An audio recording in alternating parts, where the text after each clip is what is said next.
પૂજ્ય સંતો મહારાજશ્રીના આશીર્વાદથી સુંદર મજાની આ રવિ સભાની શરૂઆત કરી છે.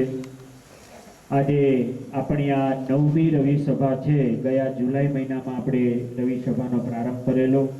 આજે માર્ચ મહિનો છે. આ 9મી આપણી રવિ સભા એના પ્રારંભ તરફ આપણે જઈ રહ્યા છીએ. દર વખતે આપણને પૂજ્ય સંત સ્વામી સુંદર મજાની વચનામૃતની કથામૃતનું રસપાન કરાવે છે. વચનામૃત એટલે શ્રી હરિ, શ્રીજી મહારાજની પરાવાણી, શ્રીજી મહારાજની અમૃતવાણી. શ્રીજી મહારાજે સ્વયં વડતાલમાં, ગરડામાં, લોયામાં, પંચાળામાં વગેરે સ્થાનોમાં રહી અને જે આપણને ઉપદેશ આપ્યો છે એ સુંદર મજાનો ઉપદેશ એનું છણાવટ સાથે આપણને પૂજ્ય સંત વલ્લભદાસજી સ્વામી અહીંયા સુંદર કથામૃતનું દર રવિ સભામાં આપણને રસપાન કરાવી રહ્યા છે. આજે પણ પૂજ્ય સ્વામીને આપણે પ્રાર્થના કરીશું કે આપણને વચનામૃતની જ્યાંથી આગળની કથા બાકી હતી ત્યાંથી વાંચન કરી અને ત્યારબાદ આપણને લાભ આપશે. કથાના અંત ભાગમાં પૂજ્ય સંતો પણ પધારશે. ચેરમેન શ્રી દેવસ્વામી, ધર્મજીવન સ્વામી, પૂર્ણ વલ્લભ સ્વામી વગેરે સંતો પણ પધારી અને 5-5, 10-10 મિનિટ આપણને સર્વ સંતો ભક્તોને રૂડા આજની રવિ સભામાં આશીર્વાદ આપવાના છે. તો અત્યારે હું પ્રાર્થના કરીશ સ્વામીના પૂજન માટે. પધારે અમારે ઘનશ્યામભાઈને પ્રાર્થના કરું અહીંયા આવી અને પધારો અને સ્વામીને પુષ્પમાળા પહેરાવી અને સૌ પ્રથમ આપણી રવિ સભા ઉપસ્થિત આસપાસના તમામ ભક્તો, કેટલા છે, વડતાલ છે, તારાપુર છે, બધા અનેક ગામથી ભક્તો પધાર્યા છે. બધા વસ્તી ઘનશ્યામભાઈ અહીંયા પધારી અને પૂજ્ય સ્વામીનું પૂજન કરશે. બધા ભક્તોને કથામૃત પહેલા એક વિનંતી, આપ આપની ઊભી અને આડી લાઈન જોઈ લેજો ખાસ, કેમ કે આ કથા આપણે લાઈવ કરીએ છીએ. વડતાલની ફેસબુક પર લાઈવ થાય, તમારા બધાના દર્શન થાય એટલે આ ભગત વિડીયો ચલાવે છે એ લાઈવ કરે એટલે બધાને વ્યવસ્થિત સભાના દર્શન થાય. એટલા માટે મારી પ્રાર્થના છે કે આડી અને ઊભી લાઈન આપ ખાસ વ્યવસ્થિત જોશો. અત્યારે આપણે રવિ સભાનો પ્રારંભ કરીએ. 4:30 થયા, 5:30 સુધી, 5:30, 5:45 સુધી આપણને પૂજ્ય સ્વામી 1 કલાક, સવા કલાક સુધી સુંદર મજાની વચનામૃતની કથાનો રસપાન કરાવશે. પૂજ્ય સ્વામી ને સારી સભાઓથી પ્રાર્થના કરીશું કે આપણને કથામૃતનો રસપાન કરાવે. પૂજ્ય સંત વલ્લભદાસજી સ્વામી.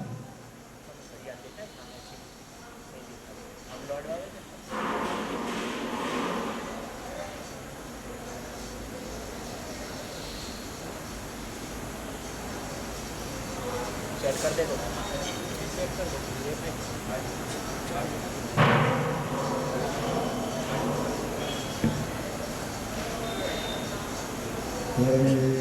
शरणं दर्शनं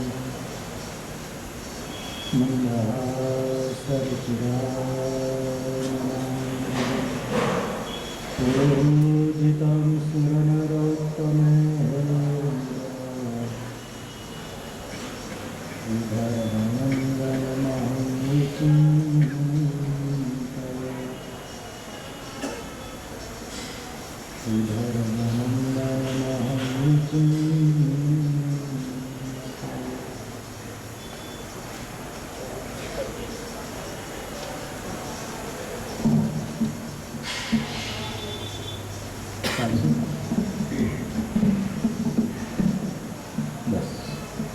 જય સ્વામિનારાયણ. કેમ લાગે છે? અવાજ આવી જાય છે ને? જય સ્વામિનારાયણ. શ્રીજી મહારાજ ઇકો ઓછો કરો. શ્રીજી મહારાજ હજુ શ્રીજી મહારાજ ગઢપુરમાં બિરાજમાન છે. રાત્રિનો સમય છે. સાધુની જાયગા. સાધુની જાયગા મીન્સ જ્યાં સંતો રહે છે એ જગ્યામાં મહારાજ બેઠા છે અને પ્રશ્નોત્તરી થાય છે. પ્રથમ હું સભા વાંચું છું. સભા એવી છે, સંવંત 1876 માગસર સુધી ચતુર્થીનો દિવસ શ્રીજી મહારાજ શ્રી ગઢડા મધ્યે દાદા ખાચરના દરબારમાં સાધુની જાયગાને વિશે રાત્રિને સમય પધાર્યા હતા અને સર્વ શ્વેત વસ્ત્ર ધારણ કર્યા હતા અને પોતાના મુખારવિંદની આગળ સાધુ તથા દેશ દેશના હરિભક્તની સભા ભરાઈને બેઠી હતી. એક વાત હું ચૂકી ગયો, રાત્રિના સમય શ્રીજી મહારાજનો એક એવો સહજ સ્વભાવ હતો. મનમાં એમ થાય કે આ મારા આશ્રિતોના હિતને કરનારી વાત છે, એટલે નાવ વર નેવર, કાં કહી દેવાનું કાં નહીં, એટલે કહી જ દેવાનું, નેવર તો આવતો નથી. એટલે શ્રીજી મહારાજ ઓલવેઝ નાવ, અત્યારે જ રાત્રિનો સમય છે, રાત્રે જ બધાને બોલાવ્યા, રાત્રે જ સભા કરી અને અખંડ વૃત્તિની વાત કરી, પછી માયાની વાત કરી અને પછી ભગવાનનો ભક્ત ભગવાનના ધામમાં જાય છે ત્યારે કેવા દેહને પામે છે, એ 3 વાત થઈ. આ વચનામૃતમાં 4 મુદ્દા છે, એમાં આજે છે 4થો મુદ્દો. ધ્યાનથી સાંભળજો. કદાચ પહેલો મુદ્દો અઘરો લાગ્યો હશે, બીજો મુદ્દો આપણે હારે હોય છે એટલે અનુભવ ન હતો, ત્રીજા મુદ્દો આપણે અનુભવ નથી ધામમાં જવાનું ક્યારે કેમ. પણ જે 4થો મુદ્દો છે એ ઓલવેઝ આપણી લાઈફમાં લાઈવનેસ અનુભવો છો તમે. તો 4થો મુદ્દો એવો છે. પછી હરિભક્ત ઠક્કર હરજીએ શ્રીજી મહારાજને પૂછ્યું છે, કેટલાક તો ઘણા દિવસ સુધી સત્સંગ કરે છે તો પણ તેને જેવી પોતાના દેહ અને દેહના સંબંધને વિશે ગાઢ પ્રીતિ છે તેવી સત્સંગમાં ગાઢ પ્રીતિ થતી નથી, તેનું શું કારણ છે? પછી શ્રીજી મહારાજ બોલ્યા, જેને ભગવાનનું મહાત્મ્ય સંપૂર્ણ જાણ્યામાં આવ્યો અને જે સાધુને સંગે કરીને ભગવાનનું મહાત્મ્ય પરિપૂર્ણ જાણ્યામાં આવે છે, તે સાધુ જ્યારે પોતાના સ્વભાવ ઉપર વાત કરે છે ત્યારે તે સ્વભાવને મૂકી શકતો નથી. અને વાતના કરનારા જે સાધુ તેનો અવગુણ લે છે, તે પાપે કરીને સત્સંગમાં ગાઢ પ્રીતિ થતી નથી. કાં જે અન્ય સ્થળને વિશે જે પાપ કર્યા હોય તે સંતને સંગે કરીને જાય, ને સંતને વિશે જે પાપ કરે છે તે પાપ તો એક સંતના અનુગ્રહ વિના બીજા કોઈ સાધને કરીને ટળતા નથી. તે શાસ્ત્રમાં કહ્યું છે, જે અન્ય ક્ષેત્રે કૃતમ પાપમ વજ્રલેપો, અન્ય ક્ષેત્રે કૃતમ પાપમ તીર્થ ક્ષેત્રે વિનશ્યતિ, ને તીર્થ ક્ષેત્રે કૃતમ પાપમ વજ્રલેપો ભવિષ્યતિ. તે માટે સંતનો જો અવગુણ ન લે તો એને સત્સંગમાં દ્રઢ પ્રીતિ થાય. જો આજે 4થો મુદ્દો છે ને, એમાં તમને કઈ વાત મહત્વની લાગે છે?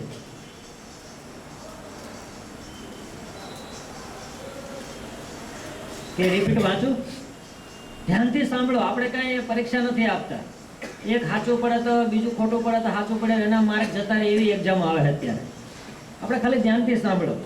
વાત શું છે, કેટલાક તો ઘણા દિવસ સુધી સત્સંગ કરે છે તો પણ જેવી દેહ અને દેહના સંબંધને વિશે પ્રીતિ છે તેવી સત્સંગમાં દ્રઢ પ્રીતિ થતી નથી. એનું શું કારણ છે?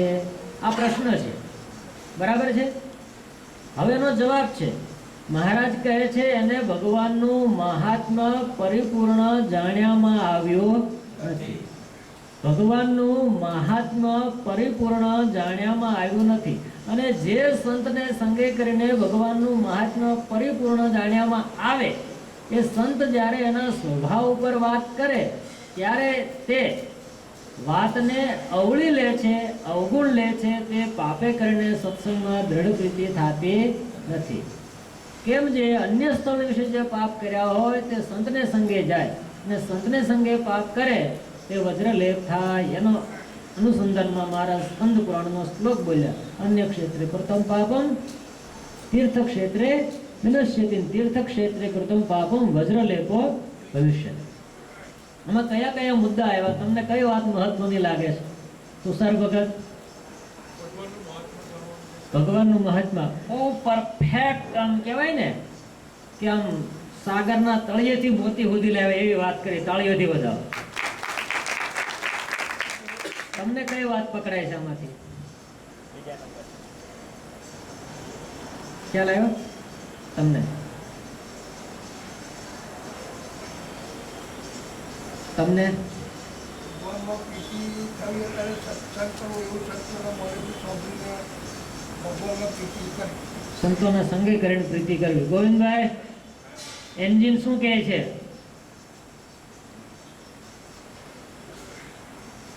જો આ જે વાત છે ને એમાં 3 મુદ્દા મહત્વના છે. પહેલા એ સમજો કે જેવી દેહને વિશે પ્રીતિ છે તેવી ભગવાનને વિશે થતી નથી. એનું કારણ પૂછે છે. શેનું કારણ પૂછવામાં આવ્યું છે? જેવી દેહને વિશે પ્રીતિ છે તેવી સત્સંગમાં કે ભગવાનમાં થતી નથી. એનું કારણ શું? તમે એમ કહેશો કે 10 વર્ષે થાય, તો હરજી ઠક્કર એમ કહે છે મહારાજ કેટલાક તો ઘણા દિવસ સુધી સત્સંગ કરે. ઇટ મીન્સ કે દાદાની આંગળી પકડીને મંદિરે આવતા હોય ને આજે એ દાદા થઈ ગયા હોય. દાદાની આંગળી પકડીને મંદિરે આવતા હતા, આજે એ દાદા છે, છતાંય સત્સંગમાં કે ભગવાનમાં દ્રઢ પ્રીતિ થઈ. કેવી દ્રઢ પ્રીતિ? તો કે જેવી દેહમાં છે અને દેહના સંબંધીમાં છે. હવે દેહમાં કેવી દ્રઢ પ્રીતિ છે એનું નાનું દ્રષ્ટાંત આપું. કોઈ ગુસ્સો નહીં કરવાનો તો આપું. ખોટું નહીં લાગે ને? કોને કોને નાક છે? હે? જે ઊંચી આંગળી ના કરે એ બધાય નાક બધાને છે. ઇટ મીન્સ કે ક્યારેક સિઝનલ કે ક્યારેક વાયરલ ઇન્ફેક્શન થતું હશે તો શરદી થઈ જતી હશે. શરદી થાય ને? શરદી થાય એટલે નાકમાંથી એક લિક્વિડ આવે. એ લિક્વિડને શું કહેવાય? લીટ કહેવાય. શુદ્ધ ગુજરાતીમાં છેડા કહેવાય. હવે અને એ શરદી જ્યારે સારી થતી હોય ને ત્યારે ઘટ આવે, થોડો ભારે આવે, પછી હુકાઈ જાય તો હુકાઈ જાય લેવાનું થાય તો ગુંગા વળે. બરાબર છે? આ સાચું ખોટું? આ દેહમાં આપણને કેવી પ્રીતિ છે સમજાવવા માટે વાત કરું છું. બહુ ધ્યાનથી જોજો. હું તમને એમ કહું કે આપણે હરિકૃષ્ણ મહારાજના આશ્રિત છે, સ્વામિનારાયણ ભગવાનના ભક્ત છીએ, સંતોનો હરિભક્તોનો મહિમા જાણીએ છીએ, પણ સરસ મજાના યોગા કે પ્રાણાયામ ચાલતા હોય અને કોઈને છીંક આવે અને આપણો રૂમાલ લઈને સાફ કરીને આપણને આપે તો કેટલો પ્રેમ થાય આપણને એના પ્રત્યે. ખ્યાલ આવ્યો તમને? પ્રેમ થાય. સિમિલરલી એની જગ્યાએ તમને છીંક આવે અને તમે એ રૂમાલથી આમ સાફ કરીને રૂમાલ ફેંકી દો, ગાર્બેજ નાખો, તો ક્યાં નાખો? તો એ વસ્તુ ખીચામાં મૂકવાની છે ભાઈ. જો બીજાને છીંક આવે છે અને તમારો રૂમાલ લઈને સાફ કરે છે તો એ રૂમાલ તમને ગજવામાં મૂકવો ગમે ખરો? આઈધર યસ આઈધર નો. કા હા પણ કા ના પણ, બે માંથી એક બોલો. ના ગમે. એની જગ્યાએ હું ફરીને રિપીટ એટલા માટે કરું છું, આપણે સમજવું છે આપણને આપણા શરીરમાં કેવી પ્રીતિ છે. આપણને છીંક આવે, આપણી પાસે રૂમાલ ના હોય અને આપણે હાથ લગાવીએ, બરાબર, અને હાથ બગડે તો શું કરીએ? ગમે ત્યાં ઘસી નાખીએ અને આપણને એમ થાય તારી જાતનો નાક, મારો હાથ બગાડ્યો, એવો અવગુણ આવે છે. જો આ વાસ્તવિકતા છે, નેચરલ છે. એની સાથે ખાલી બિહેવિયર થોડું અભદ્ર લાગે પણ એનાથી કલ્યાણને કંઈ મતલબ નથી. પરંતુ સમજવાની વાત એ છે કે શરીરમાં આપણને એવી પ્રીતિ છે કે શરીરમાંથી કાનમાંથી જો મેલ નીકળે ને તો આપણો નીકળે ને તો આપણને નથી અવગુણ આવતો. આમ ઘણે તમે કાન ખંજવાળતા જોયા? તમે ખંજવાળ્યો હશે ને? એવો શર્ટ ઉપર લગાવે, પેન્ટ ઉપર લગાવે, એમ જોવે કે મારું હારું કાનમાં બહુ જામી ગયું છે. એ જ વસ્તુ તમારી સાથે તમારી બાજુવાળો કરે તો તમને કેટલો પ્રેમ થાય? ધિક્કાર થાય. યાર આટલું તારા પપ્પાએ નહીં શીખવાડ્યું. એના પપ્પાએ એને ગમે એટલું શીખવાડ્યું પણ તને તારું ગમ્યું અને એનું ના ગમ્યું. એનું કારણ શું? એનું કારણ એ છે કે એને દેહમાં પ્રીતિ. બરાબર છે? એટલે પહેલી વાત એ સમજો કે જેમાં પ્રીતિ હોય એનો અવગુણ આવતો, જેમાં પ્રીતિ હોય એનો અવગુણ આવતો. વચનામૃત ગઢડા પ્રથમ પ્રકરણનો પહેલું વચનામૃત છે. શ્રીજી મહારાજ એમ કહે છે કે એને ભગવાનનું મહાત્મ્ય પરિપૂર્ણ જાણ્યામાં આવ્યું નથી. જો મહાત્મ્ય પરિપૂર્ણ જાણ્યામાં આવે તો એને ભગવાનમાં પ્રીતિ થાય, અને ભગવાનમાં પ્રીતિ થાય તો ભગવાનનો અવગુણ આવે. અવગુણ આવે છે એનું કારણ છે એને મહાત્મ્ય પરિપૂર્ણ જાણ્યામાં આવ્યું. આનો પહેલો મુદ્દો છે મહાત્મ્ય નથી જાણ્યું. બીજો મુદ્દો છે સંતની વાતને સમજી નથી શકતો ને અવળી લે છે. ને ત્રીજો મુદ્દો એ છે કે જેનો અવગુણ આવ્યો હોય એની માફી માગે અને એની ઉપર અનુગ્રહ કરે તો જ એ પાપ ટળે, નહીતર ટળતું નથી. આ વાત ત્રણ મુદ્દા જો આપણે આ પ્રશ્નમાંથી સમજીએ તો ઓલવેજ આપણે કલ્યાણના માર્ગે ભગવાનથી વધુ વધુ વધુ નજીક જતા જઈએ. દેહમાં પ્રીતિ છે એ સમજાઈ ગયું. દેહના સંબંધીમાં પ્રીતિ છે એ સમજાઈ ગયેલું છે કે એક્સપ્લેન કરવું પડશે? હે કરું? એટલે આ છોકરા ના પાડે છે કે રહેવા દેવા. આપણને દેહમાં પણ પ્રીતિ છે, દેહના સંબંધીમાં પણ પ્રીતિ છે. શ્રીજી મહારાજને ઘરજી ઠક્કરની એની હારે વાંધો નથી, પણ એ એવું કહેવા માંગે છે જેવું દેહમાં હેત છે એવું ભગવાનમાં હેત થાય. જેવું દેહના સંબંધીમાં હેત છે એવું હેત ભગવાનમાં, ભગવાનના એકાંતિક સંતો ભક્તોમાં થાય. તો એના માટેની પહેલામાં પહેલી વાત એ છે કે મહાત્મ્ય જાણ્યામાં આવ્યું નથી. ભગવાનનું મહાત્મ્ય જાણ્યામાં આવે તો ભગવાનમાં હેત થાય. જય સ્વામિનારાયણ. જય સ્વામિનારાયણ. મહાત્મ્ય જાણ્યામાં આવે તો હેત થાય. મહાત્મ્ય ક્યારે જણાય ખબર છે?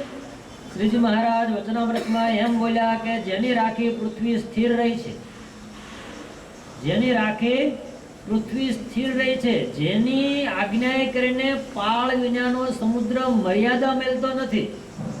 આપણે 4 મોટર ભેગી કરીને ચલાવીએ ને તો ખેતરમાં 4 જણા આપણે જોઈએ. એના માટે પાણી વાળવા માટે.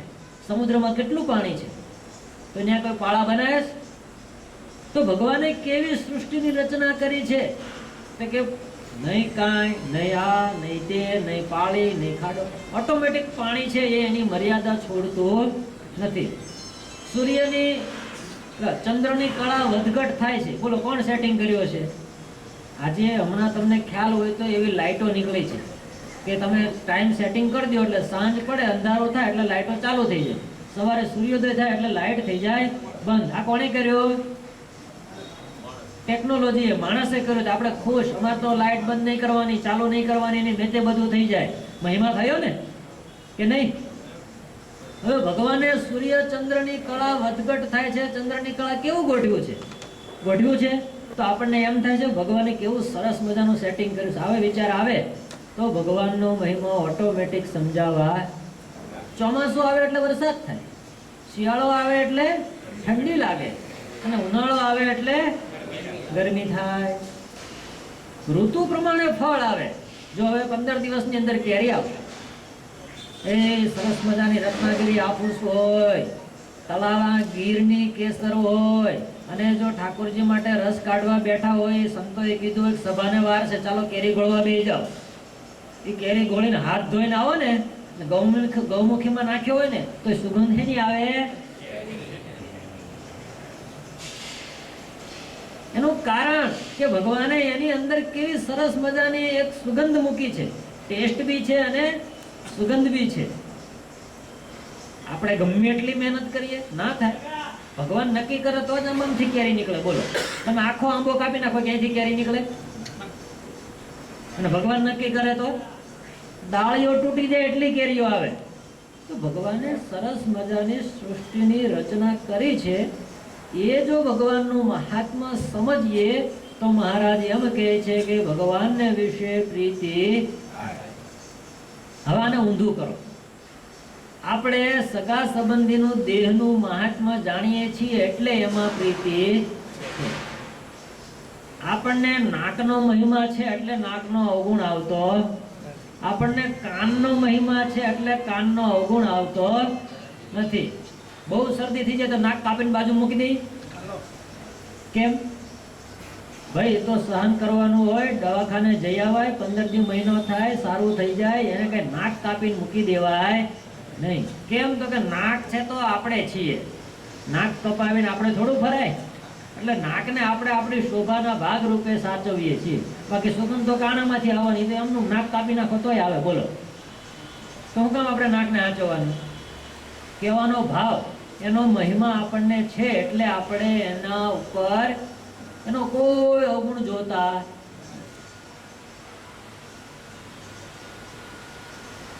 હવે જો ભગવાનનો મહિમા સમજાય તો ભગવાનનો અભાવ અવગુણ આવે ને એને વિશે પ્રીતિ વધતી જાય અને વધતી જાય.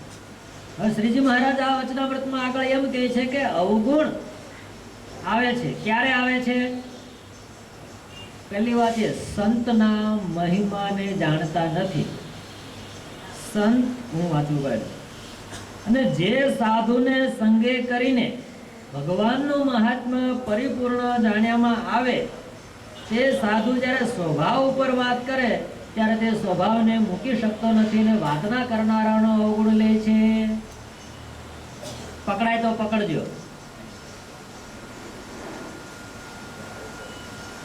ભગવાનનું મહાત્મ્ય જાણ્યામાં આવે, કોના સંગે આવે છે?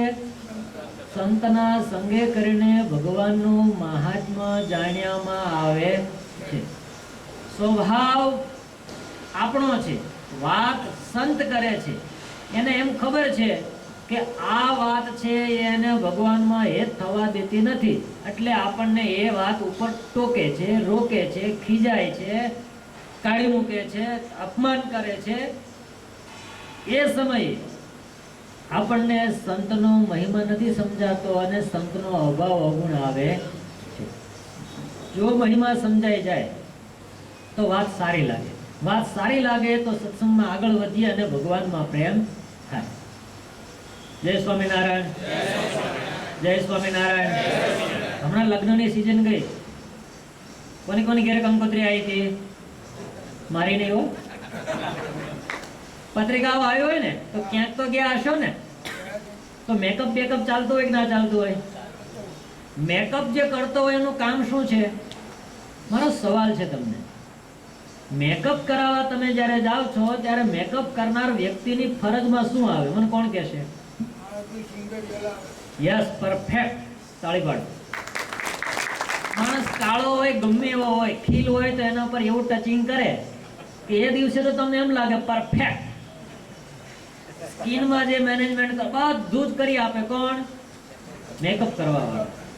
પછી એક સિઝન આવે છે, બધા બીમાર પડે. ચોમાસું પૂરું થતું હોય અને શિયાળો શરૂ થતો હોય તો વાયરલ ઇન્ફેક્શન એવું બધું થાય. તો તમે દવાખાને પણ ગયા હશો. ગયા છો કે નથી ગયા? દવાખાને ગયા છો? ડોક્ટર પાસે જાઓ તો ડોક્ટરની ફરજમાં શું આવે?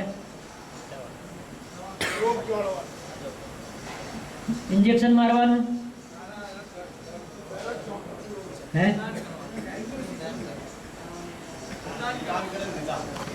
ડોક્ટર એવું કે અરે યાર તમે કેટલા સુંદર લાગો છો. મજા આવી ગઈ, તમને મળ્યા તો હું ફ્રેશ થઈ ગયો. તો તમારું કાંઈ રોગનું કામ સારું થાય? ના થાય. જ્યારે આપણે ભગવાનના માર્ગે ચાલતા હોઈએ ત્યારે સંત પાસે આપણે મેકઅપ મેનનું કામ કરાવવું છે કે ડોક્ટરનું કામ કરાવવું છે એ આપણે પહેલા ડિસાઈડ કરીએ. Let's decide. સાધુ પાસે આપણે શું કરાવવાનું હોય? મેકઅપનું કામ? મેકઅપનું કામ કરાવવાનું કે ભાઈ હું તમારા આશરે આવ્યો છું, હું ભગવાનને ગમું એવો રૂપાળો કરી આપો. સાધુને આપણે આ શીખવાડવાનું. સાધુ પાસે આ માટે જવાનું છે. સાધુ પાસે જવાનું શા માટે? સાધુ પાસે શા માટે જવાનું છે? આપણા સ્વભાવની સર્જરી કરાવવા જવાનું. શા માટે જવાનું? આપણા સ્વભાવની સર્જરી કરાવવા માટે સાધુ પાસે જવાનું. હવે તમે સમજો, મેકઅપ કરવા જશો, કલાક 2 કલાક બેસાડી રાખશે, પણ અંતે તમે ખુશ થઈને બહાર નીકળશો. સાચું ખોટું? અને જ્યારે તમે દવાખાને જશો અને દવાખાનામાં ડોક્ટર તમને કાપકૂપ કરશે, પછી તમે હસતા હસતા બહાર આવશો. આ સ્વામિનારાયણ ભગવાન એમ કહે છે કે સાધુ જ્યારે તમારી વાત કરતા હોય ત્યારે તમારા સ્વભાવ ઉપર જ્યારે વાત આવે ત્યારે તમે ખુશ થશો, ત્યારે તમે નારાજ થશો. જો નારાજ થશો, અભાવ અવગુણ લેશો, તો પાપ તમને લાગશે, સાધુને લાગવાનો. હું હમણાં દવાખાને ગયો હતો, મારા દાંતમાં બ્રશ કરું ને તો લોહી પડતું. ખ્યાલ આવ્યો? હવે બ્રશ કરીએ લોહી પડે, કોકલો આમ ઘસીએ લોહી પડે, તો શું થાય? દાંતને હાંચવવા તો પડે. હવે ડૉક્ટર પાસે ગયો અને ડૉક્ટરે એવું મને કહ્યું, સ્વામીજી તમે તો લકી છો. મેં કીધું કેમ? તો કે લોકોને બ્લડ મળતું નહીં, તમારે તો ઓટોમેટિક આવે છે. કેટલી સરસ વાત છે. મારી વાત એટલી તમે હસ્યા. તમે દવાખાને ગયા અને ડૉક્ટર એવું તમને કહે તો તમે હસો? હે?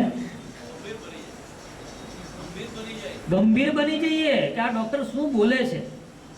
મારો કહેવાનો ભાવ એટલો છે કે મેકઅપ મેન છે એની આખી દુનિયા અલગ છે અને જે સર્જરી કરે છે એની દુનિયા આખી અલગ છે. હવે હું તમને એક વાત કહું છું.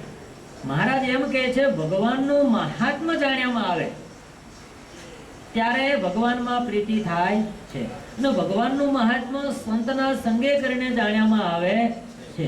હવે એ સંત છે એ બે પ્રકારના છે. એક સંત છે એ મેકઅપ મેન છે અને એક સંત છે એ સર્જરી કરનાર ડોક્ટર છે. એ સંત એમ કે ઓહો આ હરિભગત જેવો તો મેં કોઈ આ સત્સંગમાં હરિભગત નથી જોયો. ઇટ મીન્સ કે he is making look over. તમારો જે લુક છે ને એને ઓવર આમ કરે અને તમને આમ સજાવટ કરે છે. ખ્યાલ આવ્યો તમને? હકીકતમાં તમે છે ને તાવડીને તળિયા જેવા જ છો, પણ એ એમ બતાવવા માંગે છે. આઈ થિંક પેલું કંઈક હળદર ચોપડતા હતા લગ્નમાં બેસે ત્યારે, એ સાચું ખોટું? હવે હજી છે રિવાજ એને શું કહેવાય? ઓ યસ, બરાબર, પરફેક્ટ ખબર છે. એને શું કહેવાય? તમારી ક્યાં આવી છે હજી વાત તમે ડૂબુમો પાડો. પીઠી ચોળે. એનો અર્થ એવો થાય કે કાળો હોય તો ભલે, ધોળો હોય તો ભલે, મીડિયમ આવી જાય, પીળો દેખાય બધાને. એમ શું? કાળોય નહીં ને ધોળોય નહીં, પીળો દેખાય. એ ઓવરલુક થાય છે. હકીકતમાં તમે જેવા દેખાવ છો એવા છો નહીં, પણ તમને ઘડીક તો એમ લાગે કે આપણે છીએ. એમ જ્યારે તમારા વિશે અમે એકદમ તમને ગમે એવું બોલીએ, તમે ન હોત તો આ કામ ન થાત, તમે છો એટલે જ આ કામ થયું, તમને કોટી કોટી ધન્યવાદ છે, તમને હાર પહેરાવીએ, બાથમાં ભરીને ભેટી પડીએ, ફોટો પડાવીએ, મેગેઝિનમાં છાપીએ, તમને એમ થાય હાશ આ સ્વામી મારા પર બહુ રાજી છે. સાચું ખોટું? સાચું. હવે વાત આવી એ કે એ સાધુએ એવું જોયું કે તમે એકાદશીના દિવસે સવારમાં વહેલા ઉઠી તમારી નિયતની રોજની ટેવ પ્રમાણે મમરા ખાઈ લીધા. ખાધા નથી કોઈ, માફ કરજો, પણ ખાઈ લીધા. અને તમારા રૂમ પાર્ટનરે સંતોને કહ્યું કે સ્વામી આણે મમરા ખાધા. હવે સંતોને ખબર પડી કે આણે મમરા ખાધા. બધા અમારા છોકરા હમ જોવે છે. મમરા ખાધા એટલે હવે સ્વાભાવિક છે કે સંતને ખબર પડી એટલે સંત એમ કહે છે કે તું આટલો સમયથી મંદિરમાં રહે છો, તું સંતોની સાથે રહે છો, તને કાલે ખબર હતી એકાદશી છે, તો ને સવારે યાદ કેમ ન રહ્યું કે આજ એકાદશી છે? બરાબર એને ખખડાવશે. હવે તું જમતોય નહીં, ફરાળે ના કરતો, કાલે ઉપવાસ કરજે. તો કેવું લાગે આપણને? હવે મેં થોડો મારી મેં તે ખાધું તો ભૂલાઈ ગયું હતું એટલે હવે ઉપવાસ કરનાર, પણ કાલે ઉપવાસ નહીં કરું. આ આપણી પ્રતિક્રિયા હોય. પણ હકીકતમાં તમારી જે ભૂલ થઈ જાય છે ને એ ભૂલ ફરીવાર ના થાય, યાદ રહી જાય, એના માટેનું પનિશમેન્ટ ઘણીવાર હાર્ડ વર્ડની અંદર આવતું હોય છે. પણ મહારાજ એવું કહે છે કે એ સંતની જે વાણી છે એને જીવ સવળી લઈ શકતો નથી, અને સ્વભાવ ઉપર આવે છે ત્યારે અવગુણ આવે છે. બાકી તો સારું લાગે છે, સારું લાગે છે ને સારું લાગે છે એટલે એના ઉપર પ્રેમ થાય છે. પણ જેવો સ્વભાવ ઉપર ઘસારો આવે એવો એનો અભાવ આવે છે. પરિણામે એના સાધુમાં હેત થતો અને સાધુમાં એ તો નથી થતું એટલે ભગવાનમાં પણ એ જ થશે. આજે ગઈકાલે મેં સરસ એક વોટ્સઅપ વાંચ્યું. સારું છે ભગવાન મૌન છે, સારું છે ભગવાન મૌન છે, કારણ કે જો ભગવાન બોલવાનું ચાલુ કરે તો સૌથી વધુ તકલીફ એના ભગતને જ પડે. સારું છે ભગવાન મૌન છે, સારું છે ભગવાન મૌન છે, કારણ કે જો ભગવાન બોલવાનું ચાલુ કરે તો સૌથી વધુ તકલીફ એના ભગતને જ પડે. કેમ? તમને ના ખબર પડી? તમે માનસી કરતા હતા ને મન ક્યાં ગયું હતું એ ભગવાન કહે તો? તમે દર્શન કરતા હતા અને તમારું મન ક્યાં ખેંચાતું હતું એ ભગવાન બોલે તો? દર્શન કરવાનું મૂકીને ભાગવા મળી. આ તો બધાની વચ્ચે હરિકૃષ્ણ મહારાજ આગળ ઊભા હોય ને આપણને યાદ કંઈક બીજું આવતું હોય ને હરિકૃષ્ણ મહારાજ બોલે, ઓ ભાઈ ત્યાંથી મારા દર્શન કરવા આવ્યો છે ને બૂટને શું લેવા યાદ કરે છે? સારું, આ તો આપણે આપણું કે ચાલો ચાલો ચાલો ભગવાન જલ્દી ભાગીએ. થાય ને આવું? ભગવાન બોલતા નથી, એ હૃદયમાં પ્રેરણા કરે છે, મસ્તિષ્કમાં વિચાર પૂરે છે, અંતર્યામી શક્તિએ કરીને આપણને એવા વિચારો આપે છે. સંત છે એ સર્જરી કરવાનું કામ કરનારા એ બી સંત છે. તો એ તમને કહેશે કે આમ ના કરાય, આમ કરાય, આમ ન કરાય, આમ કરાય. અને જ્યારે કોકને એમ કહેવામાં આવે છે કે તમારે આમ કરવું જોઈએ ત્યારે મન ગમે છે. સંત કે એમ તો કરવું જ જોઈએ ને, પણ જ્યારે મને એમ કહેવામાં આવે છે કે સ્વામી તમારે આમ કરવું જોઈએ ત્યારે મને ગમતું. એક બહુ સરસ વાત છે. જો આપણે ભગવાનને વિશે પ્રેમ કરવા માંગતા હોઈએ તો જેને ભગવાનને વિશે પ્રેમ છે એવા ભગવાનના સંત હોય, ભગવાનના ભક્તો હોય, એમાં પ્રેમ કરવો પડે અને કરવો જ પડે. અને એમાં આપણે જો દિવ્ય ભાવ ના રાખી શકીએ તો આપણી કોઈ ઓકાત નથી કે આપણે ભગવાનને વિશે પ્રેમ કરતા શીખીએ. એનું મેઇન કારણ શું છે? એનું મેઇન કારણ એક એવું છે, શ્રીજી મહારાજના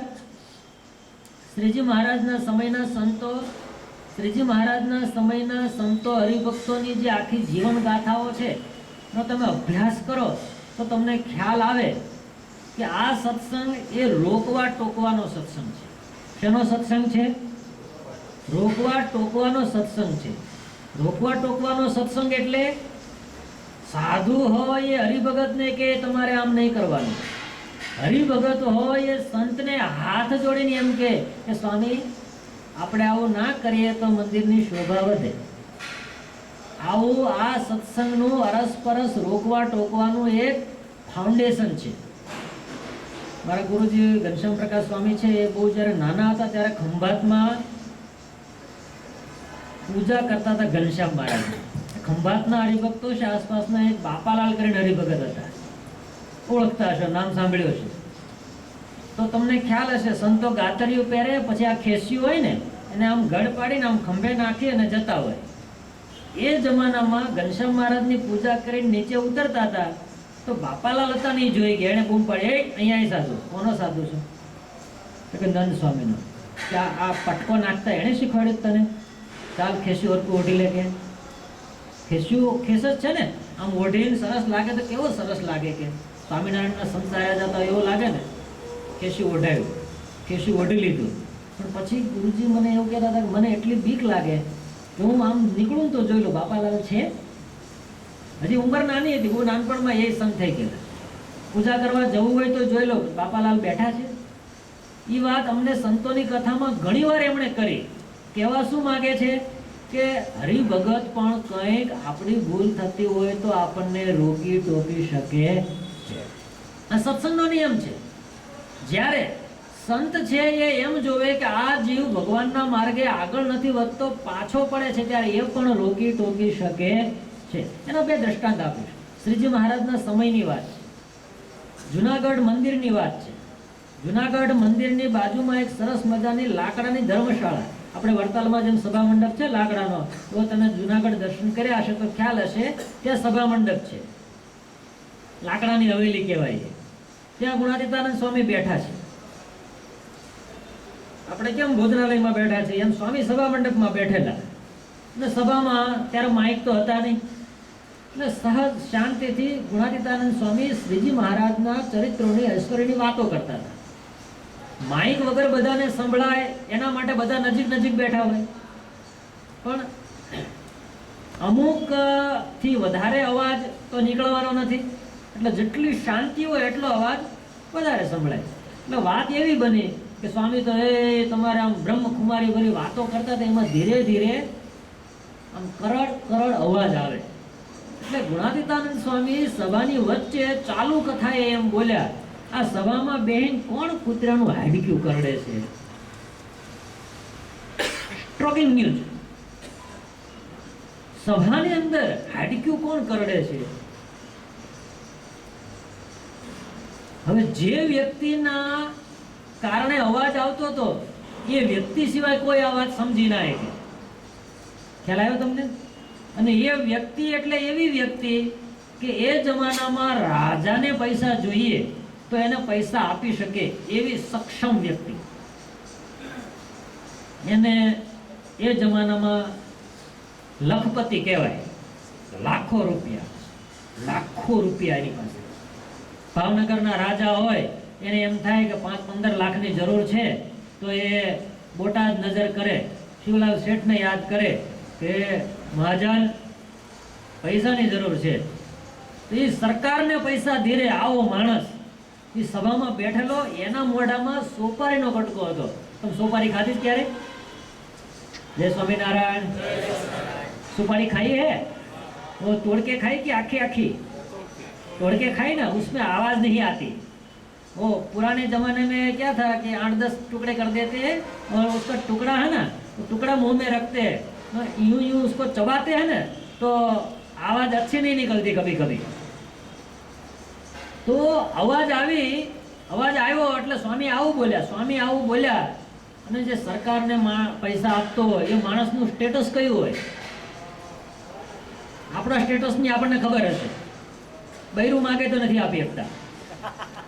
પેલો માણસ સરકાર માગે તો એના પૈસા આપી શકે આવો સક્ષમ માણસ સભામાંથી ઊભો થઈ ગયો. પછી સભામાં બેહે, સભામાંથી ઊભો થઈ ગયો, બહાર નીકળી ગયો. બોલો આગળ શું થયું છે, કોને કેવું છે? સભામાંથી ઊભો થઈ ગયો, બહાર નીકળ્યો, સોપારી કાઢી નાખી, કોગળો કર્યો અને પાછો સભામાં આવીને ચૂપચાપ બેસી ગયો. તાળીઓથી વધાવો. આટલો શ્રીમંત માણસ, આટલી કક્ષાએ પહોંચેલો માણસ ગુણાતીતાનંદ સ્વામી ચાલુ સભામાં બધાની હાજરીમાં એને ખખડાયો, નામ લીધા વગર એના ઉપર હુમલો કર્યો અને એ માણસ સભામાંથી ગયો, મોઢું ધોઈ અને આવીને બેસી ગયા. એ બોટાદના શિવલાલ શેઠ. એ જ ગુણાતીતાનંદ સ્વામી એકવાર જામનગર ગયા. જામનગરમાં કડિયા સમાજ છે. ગયા ત્યારે મતલબ નથી, પણ જાજા કડિયાઓ ત્યાં છે. સ્વામી ગયેલા, સભા ચાલુ, સભા સરસ જામેલી અને હરિભક્તોમાં એવો આગ્રહ, ઉત્સાહ કે ગુણાતીતાનંદ સ્વામી આવ્યા છે તો ગામના 5 માણસો આવે, કથા વાર્તા સાંભળે તો બધાને બળ મળે, સ્વામિનારાયણ ભગવાનની ઓળખાણ. આમાં ઘણા હરિભક્તો એવા બેઠા છે કે એવું કે ફોન કરે, સભા છે આવજો, સંતો સારી વાતો કરે છે. એમ હરિભક્તોને ઉત્સાહ હોય કે સંતો આવ્યા છે, કથા વાર્તા થાય છે, હરિભક્તો આવે તો સારું. ગુણાતીતાનંદ સ્વામી આવેલા છે એ વાતની 2-4 જણાએ વાતો સાંભળી અને એ જેના સંબંધી હોય ને, બિઝનેસમાં ભેગા હોય ને, એને કહ્યું કે મેં સાંભળ્યું છે તમારા મંદિરમાં બહુ મોટા સંત આવ્યા છે. એટલે હરિભગતને લાળ પડી, આને આ કંઈક સમજે એવો માણસ છે, આપણા સમાચાર રાખે છે, મીન્સ કે એને ઇન્ટરેસ્ટ છે. એને એવું કીધું કે શેઠ એક દાડો આવો ને મંદિરે, તો કે યાર લાંબુ બહુ થાય. જય સ્વામિનારાયણ. સમજણ પડી તમને? લાંબુ બહુ થાય, થાકી જઈએ અમે. અને એ વાત સાવ સાચી. જેને ખબર ના પડે ને થાક બહુ લાગે. આજે હું અત્યારે સંસ્કૃત બોલવાનું ચાલુ કરો, કેટલા સમય સાંભળી શકો તમે? હે, 1 જ મિનિટ. આ છોકરાઓને ઊભા કરો અને એ પેલી કોમ્પ્યુટરની લેંગ્વેજ .ડોટ ને જાવા ને C+ ને એ બોલવાનું ચાલુ કરે તો આપણને કઈ ખબર પડે? એટલે જે ખબર ના પડે એટલે કંટાળો આવે. એટલે પેલા શેઠે એવું કીધું કે યાર કંટાળો આવે. જો પેલો હરિભગત કેટલો ચતુર, એણે એવું કહ્યું કે એક કામ કરીએ, અમારી સભા છે ને 7 વાગે પૂરી થાય, તું 6:45 આવજે ને. શું કીધું? અમારી સભા 7 વાગે પૂરી થાય, તું 6:45 આવજે ને, 5-10 મિનિટ બેસજે, એટલે પછી આપણે સાથે ઊભા થઈ. પેલાને વાત મળી કે બા એ વાત સાચી તારી, એવું કરીશ લે. સભા બરાબર ચાલુ હતી, કમ્પ્લીટ સભા ચાલુ હતી. અને પેલા હરિભગતે વહેલા આવીને સ્વામીને કહી રાખેલું, સ્વામી મોટો શેઠ છે, પૈસા વાળો છે, તમારો ગુણ છે, તમારી વાતો એને સાંભળી છે, તમારા વિશે એને કંઈક લાગણી છે એવું મને લાગ્યું, એટલે મેં એને બોલાવ્યો છે. એ આવે તો એને આદર આપીને સભામાં આગળ બેસાડજો. તમારે હેત થશે, હેત થશે તો તમારી વાત માનશે, ને તમારી વાત માનશે તો સ્વામિનારાયણનું ભજન કરશે. હરિભગતનો ભાવ જુઓ, એને કેવો હૃદયમાં ભાવ. સભા બરાબર ચાલુ હતી, સભા પૂરી થવાને 15-20 મિનિટની વાર હતી, અને પેલા શેઠ આવ્યા. હવે આવીને એણે જોયું કે મારો ભાઈબંધ ક્યાં બેઠો છે, કારણ કે મને અહીં કોણ ઓળખે. એટલે આમ આમ જોતા હતા ને એટલે સ્વામીને અનુસંધાન આવી ગયું કે આ પેલા ભગત કહેતા હતા એ એમના શેઠ આવ્યા લાગે છે. એટલે ગુણાતીતાનંદ સ્વામી એ આગલી લાઈનમાં જે બેઠા હતા ને, આગલી લાઈનમાં એને એવું કીધું, ભગત થોડું પાછળ બેસો. શું કીધું? ભગત થોડું પાછળ બેસો. એટલે પેલા ભગત આગલી લાઈનમાં કોણ બેઠા હોય? હે? મોટા મોટા શેઠિયાઓ. અરે વાહ. એ મોટા મોટા શેઠિયા સત્સંગના આગેવાન બેઠેલા, અને સ્વામી એકને કીધું ભાઈ તું થોડો પાછળ બેસ. એટલે એ ઊભા થઈને પાછળ બેસી ગયા, સીધા પાછળ. અને સ્વામી એને એમ કીધું શેઠ આવો બેસો. એમ કરીને સ્વામીએ ભગવાનની વાતો ચાલુ કરી. વાતો ચાલુ કરીને 10 મિનિટ વધારે ખેંચ્યું. સમજ્યા તમે? હવે 2 જણાને બહુ અઘરું લાગતું હતું. સ્વામી 10 મિનિટ ખેંચ્યું, 2 જણાને બહુ જ આકરું લાગ્યું. કોને કોને? પરફેક્ટ પકડી પાડ્યું તમે. એક તો જેને પાછળ બેહાડ્યા હતા એને, અને બીજું જે હરિભગતે, પેલા તો મજા આવતી હતી, સ્વામી જોઈને બોલતા હતા, પણ જે હરિભગત પેલા શેઠને લાવેલો ને એને બહુ આકરું લાગ્યું. આ સ્વામી ખેંચ ખેંચ કરે છે પણ આવડવા બીજી વાર આવશે નહીં. 2 જણાથી સહન નહોતું થતું. પણ સભા પૂરી થઈ ગઈ, એકદમ મજા આવી ગઈ. પેલા એવું કીધું કે સ્વામી કાલ કેટલા વાગે આવવાનું? હું રોજ ટાઈમ ટુ ટાઈમ આવીશ. એટલે એક જણાને તો હાશ થઈ ગયો. કોને? જે એને લાવ્યા હતા એનો તો ગમી ગયું, વાંધો નથી આવ્યો, ઘા બરાબર પડ્યો છે, એ ખુશ. પણ પેલી જે પાર્ટી પાછળ ગયેલી ને, હે, એને ઘરે ગયો ને તો ઊંઘ ન આવી. આટલા બધા મને જ કેમ સ્વામી પાછળ જવાનું કીધું? આમાં તો બીજું જ કઈ કીધું નથી. હજી સમજો, પાછો ખસવાનું કીધું હતું. એ પાછળ ખસ્યો હોત તો પાછળ વાળો ખસત. એને ક્યાં કર્યું તું હાવ પાછળ જઈને બેસી જાય. પણ મુસીબત એવી થઈ, એ સૌથી પાછળ જઈને બેસી ગયો. બીજા દિવસે સભા થઈ, પહેલી લાઈનમાં બધા ગોઠવાઈ ગયા. પેલો પી આવીને ત્યાં ગોઠવાઈ ગયો. સભા થઈ, સભા પૂરી થઈ. ત્રીજા દિવસે થઈ, સભા થઈ, સભા પૂરી થઈ.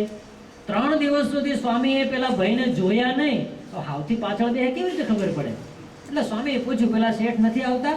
એક જણ બોલ્યો, આવે છે ને સ્વામી. આને પાછળથી હાથ ઊંચો કર્યો, આ રહ્યો. સ્વામી કે શેઠ આગળ આવો ને ભગત.